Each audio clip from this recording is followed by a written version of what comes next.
Hey, Justin Christensen here, the co-founder and president of Conversion Fanatics, and today we're going to talk about analytics. Now, one of the most resourceful or important tools that you have in your toolbox as a marketer or a business owner, particularly in the e-commerce world, is your analytics platform. Now, the majority of companies out there have Google Analytics installed at the very least, and are tracking a ton of great metrics, but a lot of companies, which we have found, don't actually log in and leverage that data on a regular basis. We often find massive improvements or massive areas of focus or massive areas of drop-off just by looking at what the data is, what kind of picture the data is painting of the visitor's behavior on site. Now, some of the key things that you need to pay attention to in your analytics platform are your demographic breakdown. You can pay attention to your device breakdown. You can look at your browser interactions, as well as if you have e-commerce tracking set up, you can actually look at the shopping behavior, which is a big element to figure out where visitors are falling off in the process. So you can see, okay, you got visitors that land on the site, you got visitors with product view, you got visitors with checkout or cart view, and you can see the actual stair-step drop-off points, in particularly where you have some of the biggest engagement, as well as maybe some friction points. So if you find that you have a ton of product views, but then you have a massive drop-off from add to cart or to cart views, then you might have an issue on your product detail page.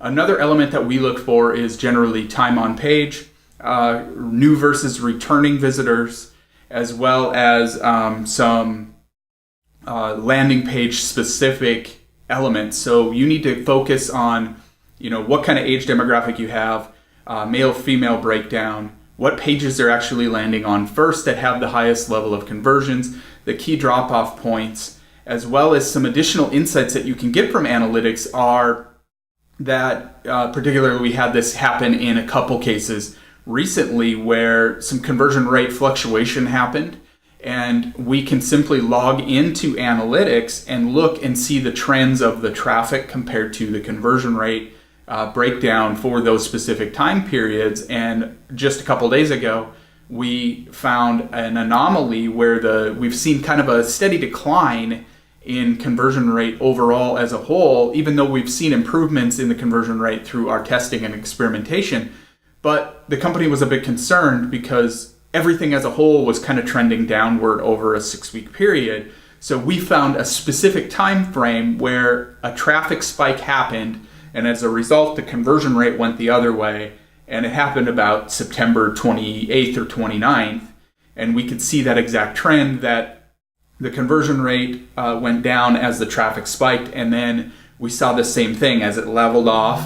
Then another spike happened and the conversion rate went down a little bit more. So the conversion rate steadily trended down as traffic continued to spike on those key components. So we narrowed it down and pinpointed something that happened for those traffic spikes, and narrowed it down and found out that the retargeting platform was actually sending some junk traffic and some remnant traffic that was not converting at the same rate as before. So the numbers as a whole were getting skewed and dropping down. They were spending more on the traffic and getting less return on ad spend there. So it allows us to see a lot of trends in that data and figure out what's going on and what kind of picture we can paint from how the visitors are actually interacting with the site and the marketing components. So be sure to log into your analytics on a regular basis.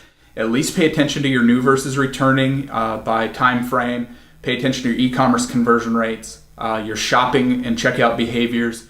Pay attention to your demographic, your device breakdown, the bounce rates and time on page. So if you find that your bounce rate is higher and your time on page is lower for a particular device or maybe your particular browser, you may have some particular issues on those elements that you need to address in your experimentation.